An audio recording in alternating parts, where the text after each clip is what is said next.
The year was 1996, and the Walt Disney Company was in a very peculiar place. Walt Disney Studios was riding high, as they were in the middle of the Disney Renaissance. A return to form had yielded a plethora of box office success, while the rest of the company appeared to be in a state of disarray. Jeffrey Katzenberg, the president of Walt Disney Studios, was forced to resign by CEO Michael Eisner in 1994. This was because Katzenberg had demanded that Eisner appoint him to president after the death of Frank Wells had left the position vacant. Many prominent Disney shareholders and board members did not want Katzenberg as the president of the company, and Eisner, who saw Katzenberg as hungry for power and acclaim, did not feel comfortable promoting him.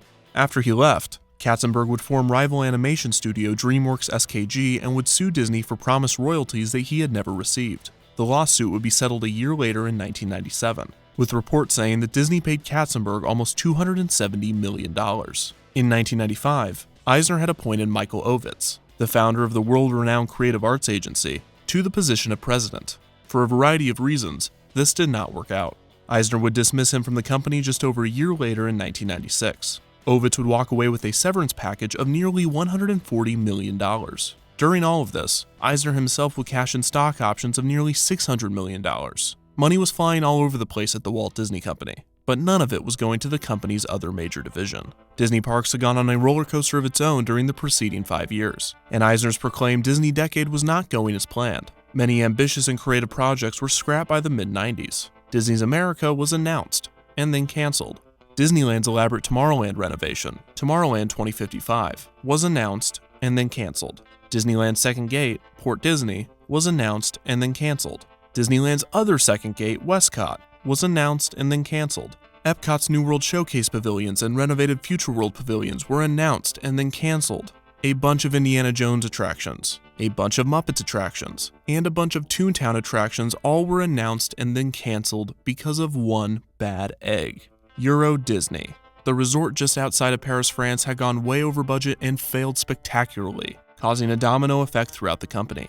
Euro Disney was not the sole reason that all of these projects were canceled. For some, there were many other causes, but the failure was always part of the decision, and more often than not, it was the deciding factor. Whether for financial reasons or personal hesitation, Eisner slammed the brakes on the Disney decade, but he still felt pressure to capitalize on the strong brand that the studios had created. Plus, the United States was experiencing an economic boom during this time, allowing families more leisure spending.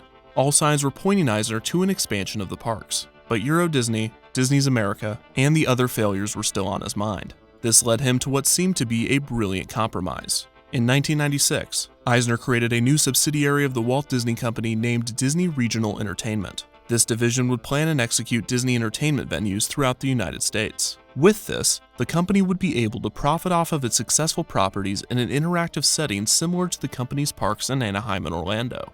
However, what Eisner was planning was no Disneyland. He had something much cheaper in mind, and something much more 90s.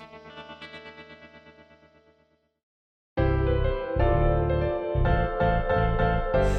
the early 90s, things were going good. Disney was making money as every company should. Little Mermaid, Aladdin, Beauty and the Beast hit so big they wanted to take them east.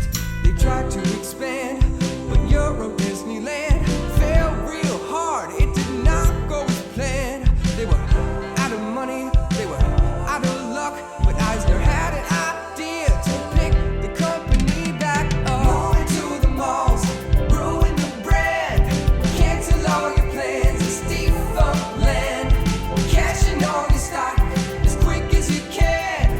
Close some more rides. It's Defunctland. Defunctland is filmed in front of a live studio audience.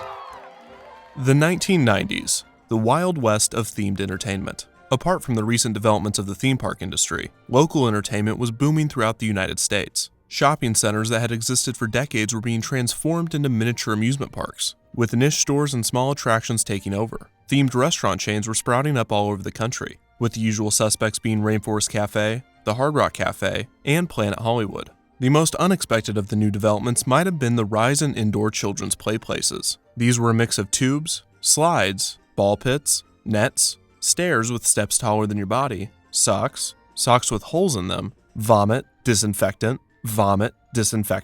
those net bridges that your feet would get stuck in, a kind of terrifying helicopter thing where the mean kids would jump up and down and it would shake a lot. The open slides with only like one hill, which was just a waste. I mean, I climbed all the way up there. I'm gonna take the tube slide. And rug burns. So many rug burns. McDonald's opened its first indoor play place of this kind in 1987. This allowed parents to dine while their children played, and the concept was met with glowing reviews. McDonald's would continue to add play places to their restaurants, and others would quickly take note and expand upon the idea. Running swing here? I don't think so. Climb and slide here? I don't think so. Then where? I'm going DZ at Discovery Zone, where I can cut loose and be on my own. DZ is made just for me, the place where I can really cut loose. It's all here. Jump and tumble here? I don't think so. I'm going DZ, where kids wanna be. Discovery Zone opened its first location in Kansas City, Missouri in 1989. The facility featured an elaborate play place, a ball pit, a rock wall, an arcade, a maze, and a variety of other activities for children. Discovery Zone was a popular venue for birthday parties and group day trips. It also advertised itself as a good place for kids to engage in fun fitness activities. The company would quickly expand, opening 39 more locations until being purchased in 1992 by wealthy Chicago businessman Donald Flynn. In less than 3 years, the chain would expand to 340 locations. McDonald's had noticed the competition, and in 1991 had created their own chain of indoor amusement centers named Leaps and Bounds. McDonald's would not be able to keep up with Discovery Zone, and would sell all 48 Leaps and Bounds locations to the company in 1994. Around this time, Blockbuster Video, who owned about 20% of Discovery Zone, would up its stake to 50.1% and would assume control of the company in 1995. In hindsight, this was akin to Radio Shack investing in Toys R Us. What, too soon? The rapid expansion of Discovery Zone would prove unsustainable, and the company wouldn't make it to the 21st century. They filed for Chapter 11 bankruptcy protection in 1996, and would do the same in 1999, this time ceasing operations. Over 100 locations closed immediately. This brought a flood of horror stories of children showing up to the center for their birthday party, only to be greeted by a note on the door informing them of the closure. Some of the franchised locations remained open, and 13 fun centers, along with the Discovery Zone name and logo, were purchased by the company's main competitor, a powerful rat named Charles Entertainment Cheese. Smile, America, say Chuck E. Cheese. Smile, America, say Chuck E. Cheese. Food and games and all kinds of features. For a taste of pizza time theater, you can smile, America. Smile, America. Smile, America, say Chuck E. Cheese.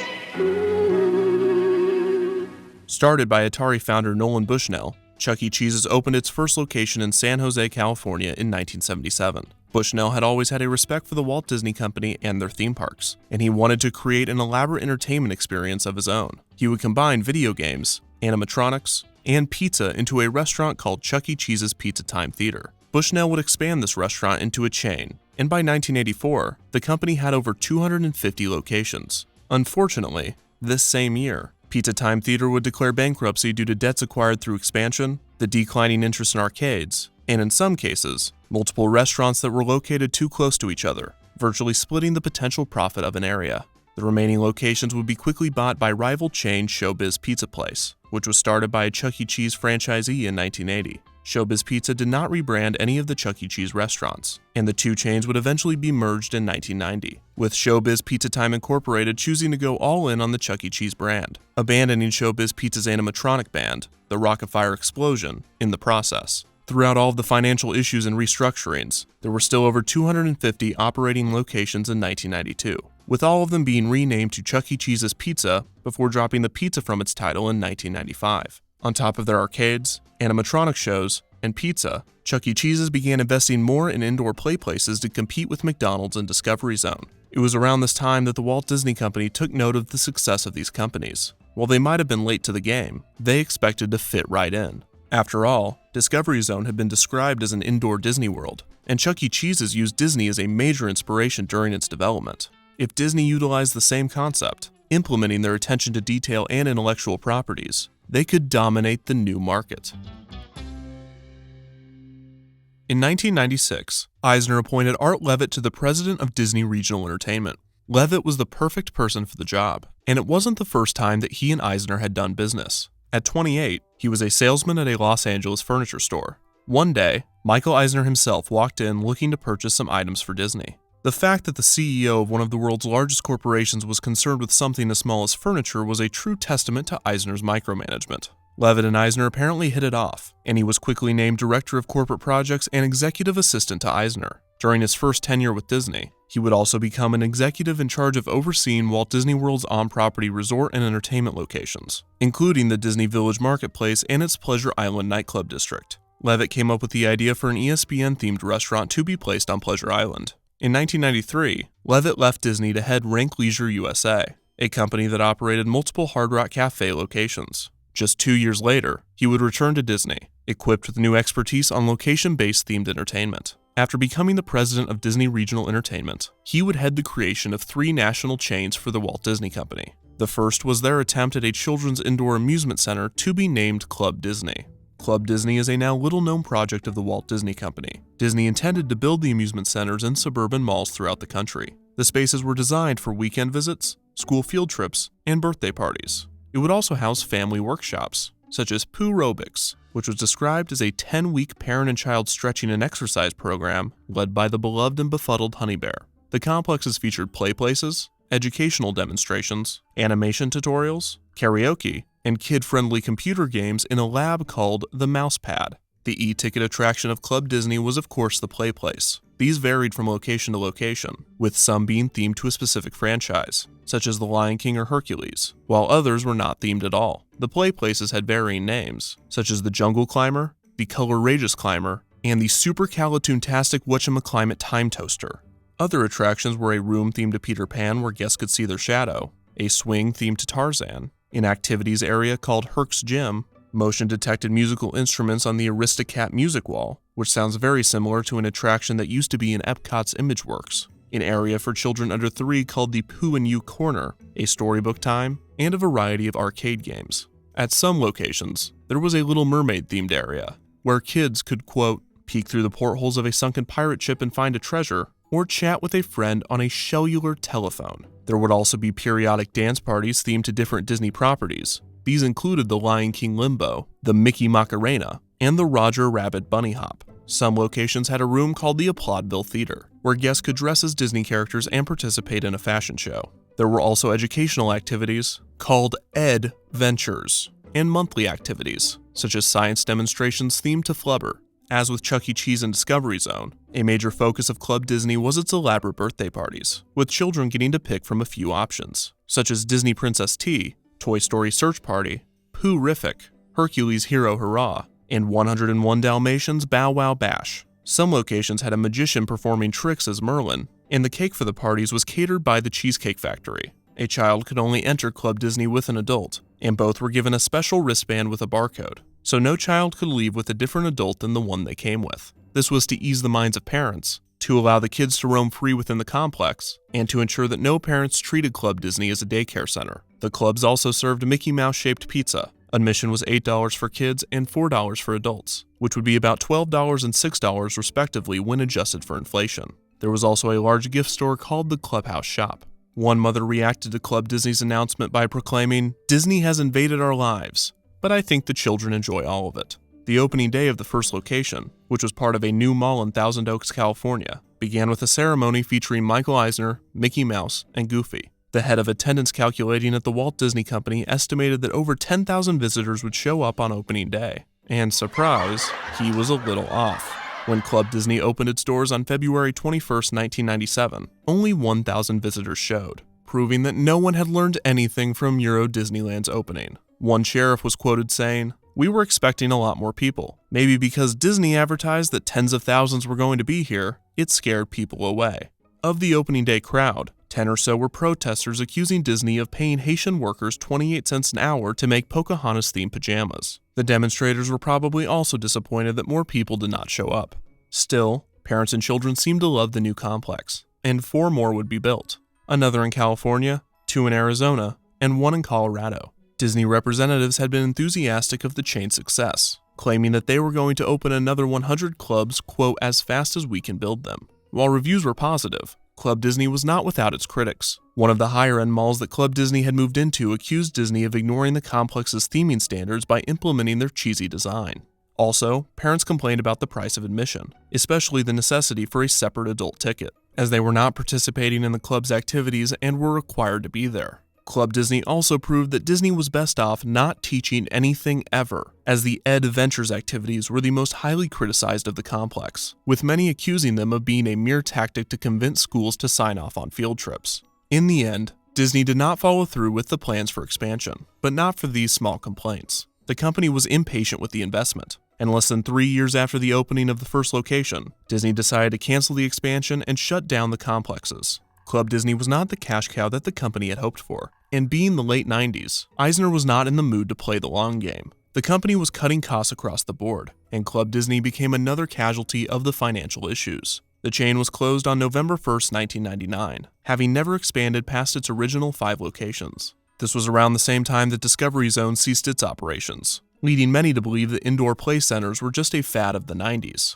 As Chuck E. Cheese's would prove, there is some longevity to the concept, so long as you innovate or evolve. As for Disney Regional Entertainment, Club Disney would be the smallest of their 3 projects. Another regional chain Levitt would create was based off his original idea for an ESPN-themed restaurant, now possible thanks to Disney's 1996 acquisition of ABC. It's your mother. Hi. Hi. How are you guys holding up without me? Oh, we're okay. We were just watching a little TV. Have the kids driven you nuts yet? We've been keeping ourselves entertained.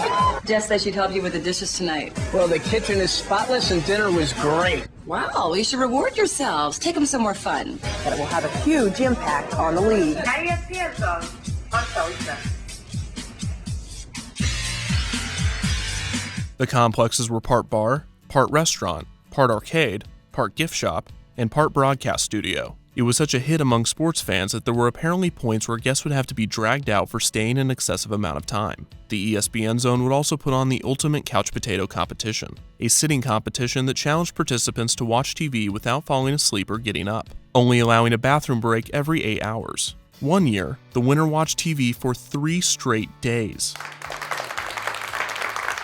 ESPN Zone would debut in Baltimore on July 11, 1998. The brand would grow to a total of 9 locations, many of which would close in the mid to late 2000s, mostly due to the recession, and the only remaining location, at Downtown Disney in Anaheim, closed June 2, 2018 to make room for the Disneyland Resort's new hotel. In between Club Disney and ESPN Zone would be Disney Regional Entertainment's most ambitious project. It was the main reason that the subsidiary had been created. It was the Imagineers' most puzzling concoction. It was Disney Quest.